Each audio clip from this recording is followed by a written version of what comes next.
one of my best friends in Canada had the obsession. And he told me about it, started pointing to things, started pointing at license plates saying it adds up to 23. And he became like a mathematician, like some kind of savant about it. And I said, that's ridiculous. But then I started seeing it everywhere.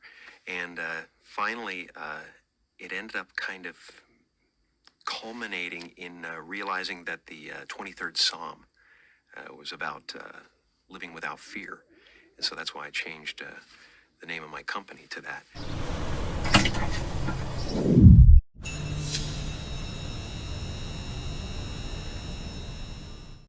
James Eugene Carrey is a Canadian comedian and actor known for his rise to fame on the sketch comedy series In Living Color, which helped him land major film roles. Often playing the funny character, Carrey wouldn't shy away from serious roles, and in 2007, he starred in the psychological thriller based on the 23 enigma, simply titled The Number 23.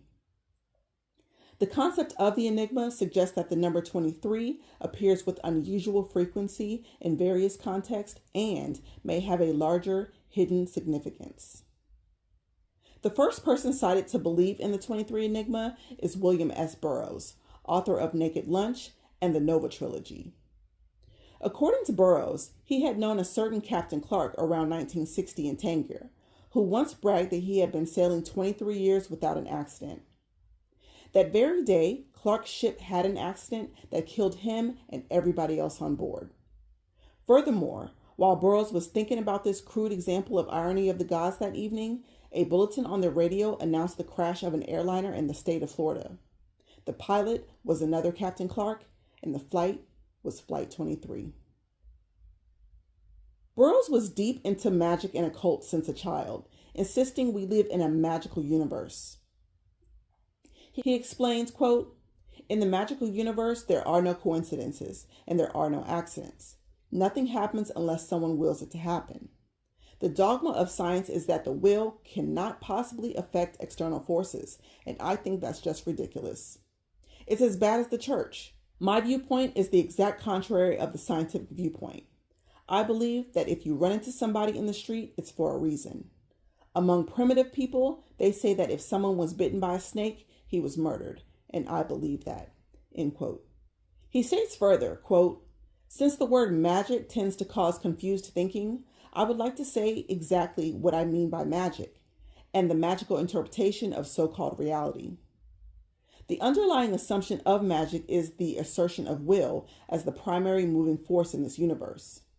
The deep conviction that nothing happens unless somebody wills it to happen. To me, this has always seemed self-evident. From the viewpoint of magic, no death, no illness, no misfortune, accident, war, or riot is accidental. There are no accidents in the world of magic," end quote. Burroughs began dealing heavy in chaos magic, which teaches the essence of magic lies in the perception of one's beliefs and that the world can be changed by changing those beliefs. Therefore, the central tenet of chaos theory is that belief is a tool to achieve effects. Burroughs also believed that belief itself was a form of psychic energy that became locked up in rigid belief structures that could be released by breaking down those structures. In chaos magic, the Kabbalah, the Enochian system, astrology, or I Ching are treated as maps or symbolic and linguistic structures that can be manipulated to achieve certain ends, but that have no absolute or objective truth values in themselves. The film Number 23 features Jim Carrey. The movie opens with rolling credits which show various events whose dates add up to the number 23.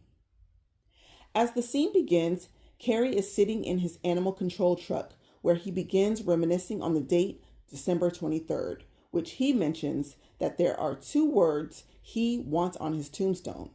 What if? While on duty, Carrey, who works for animal control, meets a dog he tries to capture. When he gets close to the dog, he notices his collar has the name Ned. As he seems to go into a trance looking at the name, the dog attacks, and Carrey is left with a bleeding arm. He chases the dog to a cemetery where he finds the dog in front of a tombstone of a woman named Laura Tollins, born February 10th, 1968. As he gets closer, the dog has vanished and Carrey is left staring at the tombstone. In the next scene, his wife, played by Virginia Madsen of Candyman fame, is standing outside of a bookstore named Novel Fate, seemingly waiting on someone. She steps inside, being intrigued by an all-red book titled The Number 23. Carrey appears, obviously running late, finds his wife in the bookstore, and narrates that his lateness was destiny, and none of that would have happened.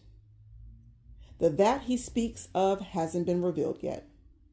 He is encouraged by his wife to read the book, which he claims would fill his head with nonsense. He picks up the book, and the bottom reads A Novel of Obsession by Topsy Kretz. He opens up the first page, which reads, Beware of the dog next door. Carrey acknowledges the day is currently February 3rd.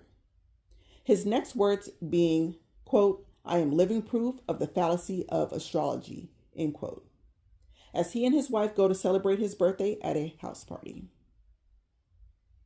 Carrey, however, steals away to get the book. He opens it and the first page reads, All the characters in this book are fictitious, and anyone finding a resemblance to actual persons, living or dead, should proceed no further. A drop of blood falls on the page. Carrey undergoes a psych evaluation from receiving the dog bite, per animal control regulations. He jokes that there is nothing wrong with him, and he just made a bad decision, like when he allowed his wife to choose the color for the walls in the house, and she chose blood red, the color of the book. The character in the book is named Fingerling. He had grown up wanting to become a detective. His dad had only one rule, not to go into the widow Dawkins' yard. However, on his 8th birthday, after removing her dog from his family's yard, which he always had to do, he follows the dog into the widow Dawkins' house and finds her dead on the bed, obviously having been murdered. From that, Detective Fingerling was born. The movie shows Jim Carrey as that character, but dressed in black. Carrey tells his wife that Fingerling reminds him of his life, even down to the children's book his mother used to read, which was mentioned in the book. His mother dying on his 8th birthday, and the neighbor's dog that would escape into his yard, the reason he became a dog catcher. In Chapter 5, he meets the suicide blonde. He saves her life, convincing her not to hang herself. Fingerling tells the reader he wishes he would have gotten out of there at that moment. In the next instant, the blonde reveals that she used to be good and now she's bad thanks to the number. She removes paper from the mirror and shows that she's been haunted by the number 23 that she says rules her world. Her dad had told her about it and claims he found a way to beat it by taking his life and what looks to be the life of his wife. Dates, times, license plates, pages of books, elevator floored lights, her name, the words she spoke, she rants. Nothing is safe.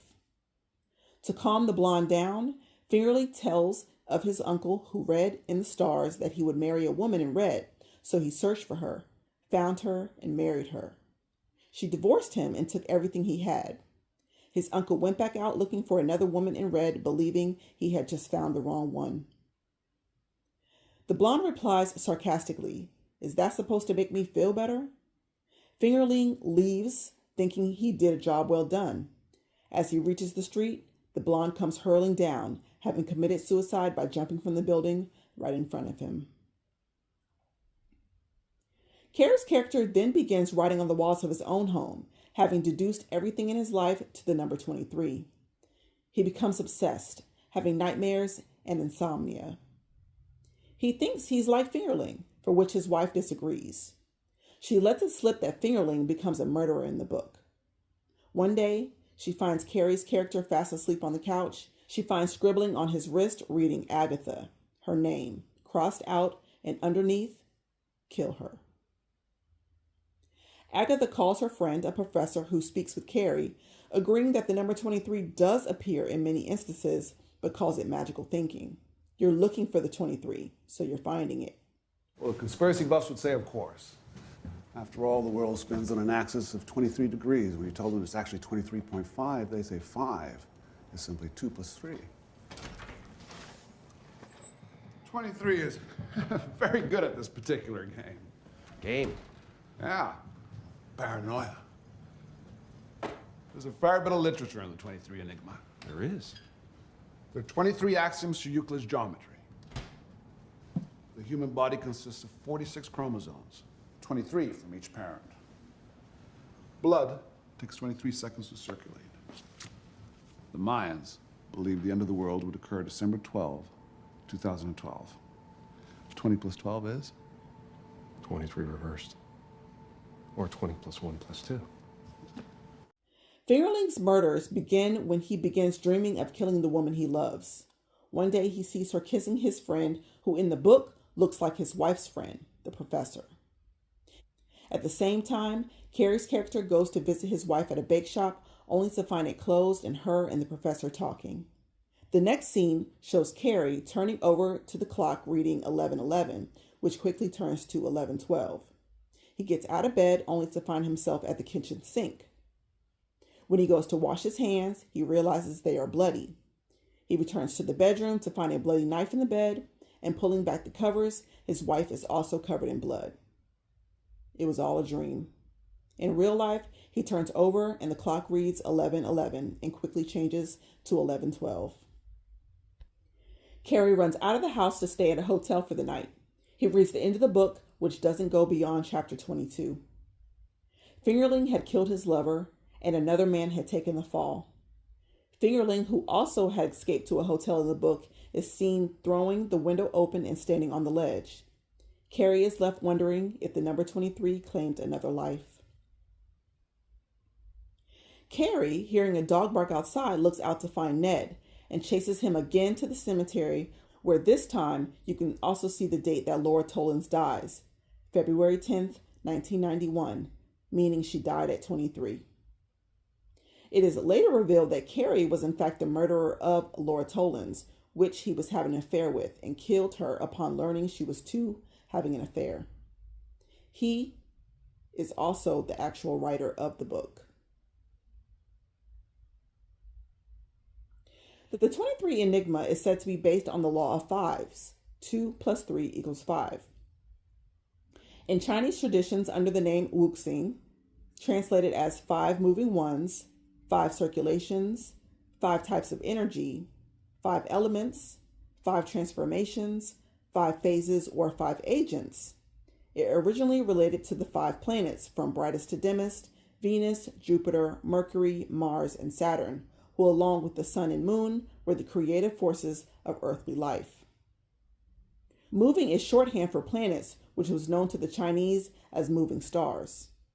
However, it was made famous by a text titled Principia Discordia, which claims that, quote, all things happen in fives, or are divisible by, or are multiples of 5, or are somehow directly or indirectly appropriate to 5, end quote.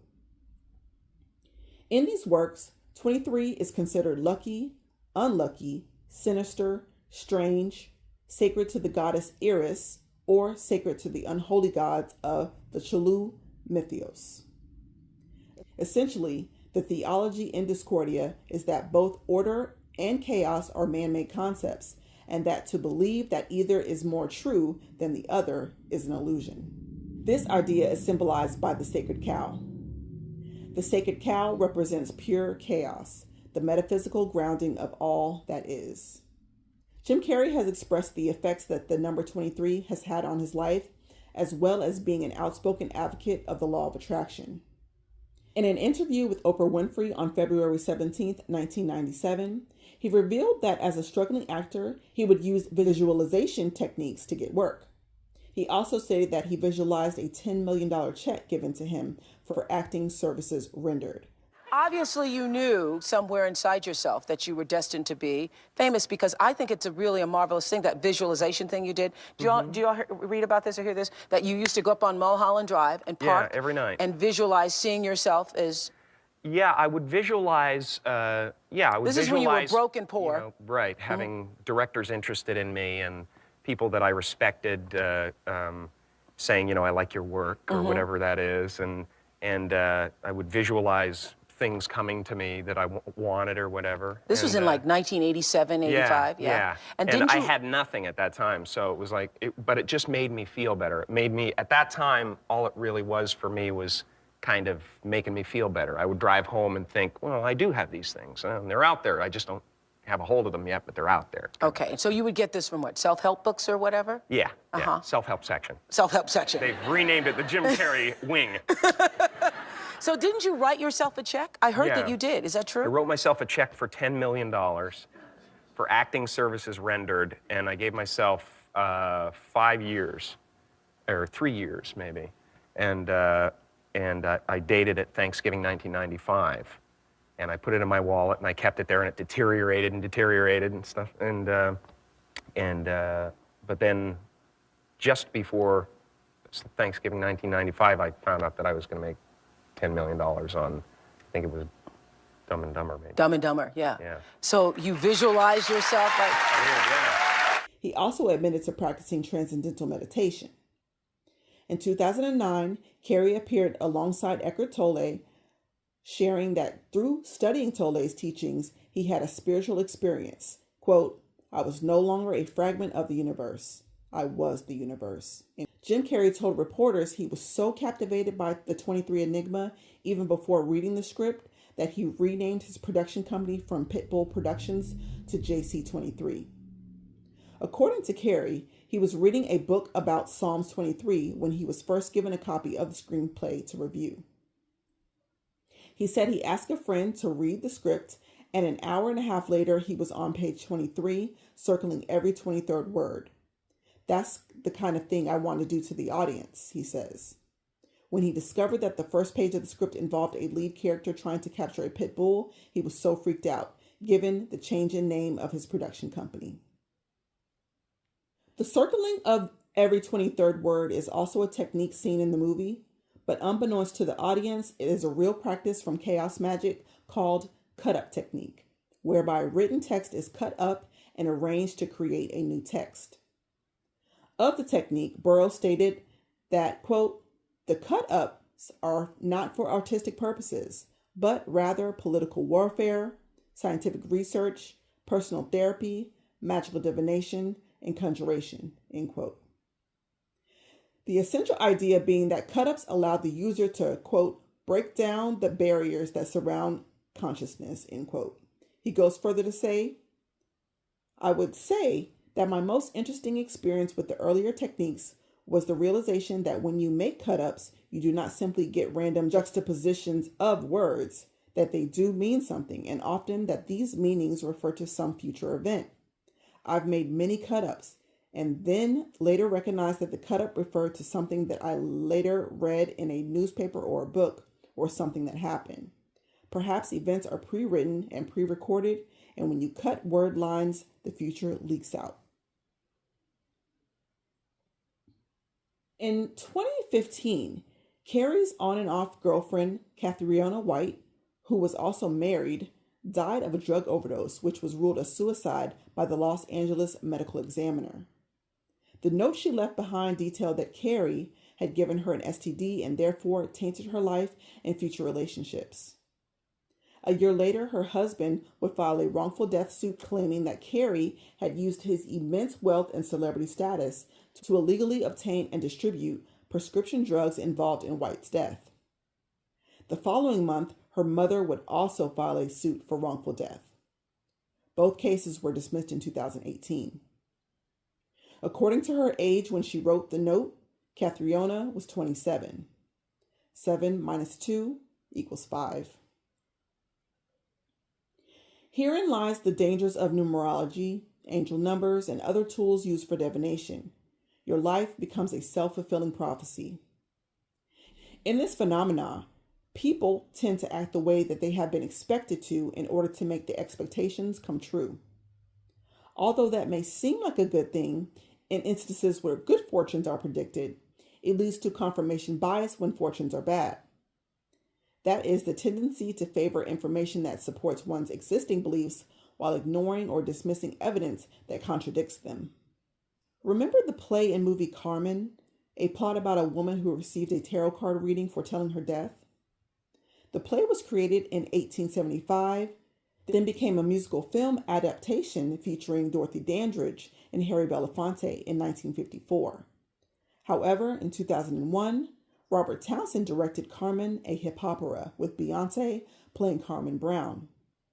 While visiting the psychic with her friends who draw favorable fortunes, Carmen's cards read ruin, sorrow, and death. On the soundtrack for the movie, there was a track called The Cards Never Lie.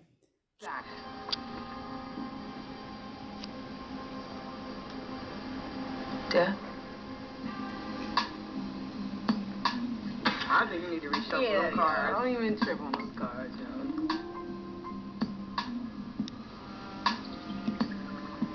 The cards never lie, my last breath is sigh, and now I think about if it's my time to die. I don't know what I was thinking, steady wasting time with healing. I need to live my life because my time is unforgiving. I can't understand how my life changed around. Manifest my destiny, is it the brown underground? Blue skies are turning gray, and it's the point of indecision. Believing in the cards, you must respect it's every vision. Girlfriend! Keywords: believing in the cards, you must respect its every vision. The psychology surrounding numbers deceives people in the same way. Numerical biases begin to cloud decision-making. Superstitions surrounding numbers is what makes most buildings skip the 13th floor, or belief that the number 7 automatically means good luck. In some belief systems, the birth date becomes a core part of one's identity and supposedly gives insight into one's future. However, it's not an exact science. There are various numerology systems which assign different mystical meaning to words based on their numerical value and its connection to words of equal value, known as gematria. These differences lead to inconsistencies. Numerology relies on subjective interpretations of numbers and symbols. The calculations and meanings of numbers vary depending on the system used and the practitioner's interpretation. Furthermore, numbers themselves do not have knowledge and therefore cannot make an accurate prediction of anyone's future. Even the Chaldeans, who were the ancient astrologers who developed the system, knew of its limitations. In the book of Daniel, when King Nebuchadnezzar forgot his dream, he called on all the wise men to recall and tell its interpretation. And in the 2nd year of the reign of Nebuchadnezzar, Nebuchadnezzar dreamed dreams, wherewith his spirit was troubled, and his sleep brake from him. Then the king commanded to call the magicians, and the astrologers, and the sorcerers, and the Chaldeans, for to show the king his dreams. So they came and stood before the king. And the king said unto them, I have dreamed a dream, and my spirit was troubled to know the dream. Then spake the Chaldeans to the king in Syriac, O king, live forever. Tell thy servant thy dream, and we will show the interpretation. The king answered and said to the Chaldeans, The thing is gone from me. If you will not make known unto me the dream, with the interpretation thereof, you shall be cut into pieces, and your houses shall be made a dunghill. But if you show the dream and the interpretation thereof, you shall receive of me gifts and rewards and great honor. Therefore show me the dream and the interpretation thereof. They answered again and said, Let the king tell his servants the dream, and we will show the interpretation thereof. The king answered and said, I know of certainty that you would gain the time, because ye see the thing is gone from me. But if you will not make known unto me the dream, one decree for you have prepared lying and corrupt words to speak before me, till the time be changed. Therefore tell me the dream, and I shall know that you can show me the interpretation thereof. The Chaldeans answered before the king and said, There is not a man upon earth that can show the king's matter. Therefore, no king, lord, nor ruler that asks such things at any magician or astrologer or Chaldean. And it is a rare thing that the king requires, and there is none other that can show it before the king except the gods, whose dwelling is not with flesh. For this cause the king was angry, very furious, and commanded to destroy all the wise men of Babylon. And the decree went forth that the wise men should be slain, and they sought Daniel and his fellows to be slain. Then Daniel answered with counsel and wisdom to Arioch, the captain of the king's guard, which was gone forth to slay the wise men of Babylon? He answered and said to Arioch the king's captain, Why is the decree so hasty from the king? Then Arioch made the thing known to Daniel. Then Daniel went in and desired of the king that he would give him time and that he would show the king the interpretation. Then Daniel went to his house and made the thing known to Hananiah, Mishael, and Azariah his companions, that they would desire mercies of the God of heaven concerning this secret, that Daniel and his fellows should not perish with the rest of the wise men of Babylon. Then was the secret revealed unto Daniel in a night vision. Then Daniel blessed the God of heaven. Daniel answered and said, Blessed be the name of God forever and ever, for wisdom and might are his. And he changes the times and the seasons. He removes kings and sets up kings. He gives wisdom unto the wise, and knowledge to them that know understanding. He reveals the deep and secret things. He knows what is in the darkness, and the light dwells with him. I thank thee and praise thee, O thou God of my fathers, who hast given me wisdom and might, and hast made known unto me now what we desired of thee. For thou hast now made known unto us the king's matter. These were men being possessed, having sex with women, birthing demons through that intercourse. I believe that is happening on a scale of like Petri dish scale. I believe there's deep occults in this nation, secret occult, that are birthing the most beautiful actors, that are coming together and birthing Nephilim. It's all completely planned. These, like, some of our favorite actors, dude, we are falling to sleep to the voices of demons. Like, these are demons. And even if they're not a Nephilim, they're very demonically possessed men. So when we're watching movies and we love this favorite actor or that one and you're falling asleep to it, that's your comfort. Maybe we can start to see how deeply involved we are. And God said, don't do it. We're gonna see someday that America was the most disgusting, submerged nation that taught the world how to sin. We taught the world how to have sex with demons. We taught the world how to have sex. We taught the world the moans, the disgusting noises. We taught the world how to glorify demons through our favorite actors, our politicians, our musicians. These people are either Nephilim or they're very possessed. Yeah, actually, Jim Carrey is one. Jim Carrey? I know that hurts people. They're going to laugh. They're like, oh, you lost me. You lost me, dude. I'm changing the channel. The Antichrist spirit I hung out with was literally the character of Jim Carrey. Like the funny, the laughing. You could kind of imagine like those joyful Jim Carrey characters, but with like this backside of like psychopath, murder, blood, anger, rage. He was, dude, I would laugh by myself for hours to Jim Carrey telling me jokes, but it was a spirit who was white and black acting like Jesus. And it was all the same jokes. And I was told that Jesus is manifesting through Jim Carrey, the whole JC thing, how it's Jim Carrey, yeah. Jesus Christ, how on Christmas we should be exalting Jesus, but instead we're like submerging ourselves in Jim Carrey movies, The Grinch.